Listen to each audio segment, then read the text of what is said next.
work for thousands of years behind the scenes to manipulate humanity, and it has worked until now.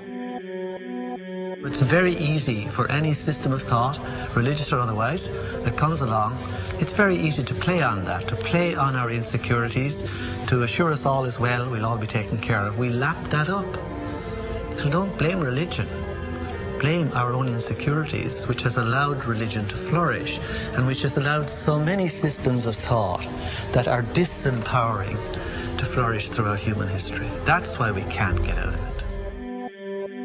Ron Sakeley, Department Chairman, Chemistry, University of California, Berkeley, showed that DNA acts as an antenna for cellular upregulation. The primary function they taught us about what DNA is about. It's a receiver and transmitter of photons, light, and phonon sound. For what? Cellular upregulation, meaning that their water molecules, the pyramid power around the DNA spiral energizing strands, are taking in the spiritual energy of love vibrations and then sending it out for manifesting, precipitating in a quantum field, the physical matter of the body. These are hertz, frequencies, or cycles per second that the musicians can retune their instruments to play and experiment with. Why? Again, these are the Creator's musical scale, the original solfeggio, buried for 3,000 years in the Bible. So the ancient priests who knew how to levitate the huge stones for the building of the pyramids, and the Masonic knowledge that predated ancient Egypt, the ability to have this information, these frequencies, serve the function of creation, destruction, and miracles on behalf of the empowered people who had access to this knowledge. I say that because of this metaphor.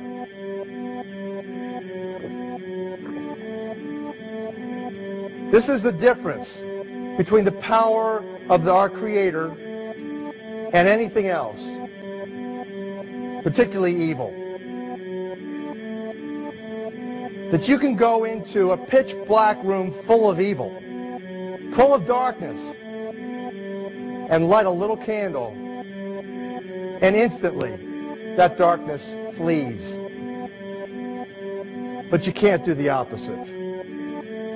You can't go into a well-lit room full of truth and wisdom and righteousness and joy and health and harmony with the universal power.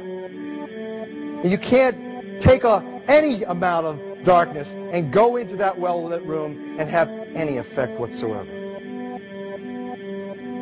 That is the metaphor which I frequently think of when I think that I'm not empowered. It is the greatest lesson for me, and I think for everybody else, to know that we're on the winning side and that we win in the end. As you are watching this, understand that it is not a fight to be fought. It is not a war to be waged. No gun rights have to be exercised. Not a finger has to be lifted. Most people wonder how one person can make a difference. They ask that if all this is so simple and this information is available, why hasn't someone else conquered their fears and changed the world for everyone else? This is the most difficult and beautiful conundrum to our lives.